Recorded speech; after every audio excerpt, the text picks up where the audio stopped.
V Bistriškem gradu so preteklo soboto izvedli glasbeno-baletno pravljico Pepelka in čarobna kočija.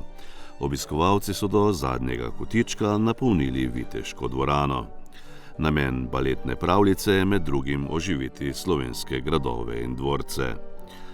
Koreografsko zasnovo pravljice je ustvarila Galina Čajka-Kuhar, prima balerina SNG Maribor, ki je tudi nastopila v vlogi Vile sončnih žarkov.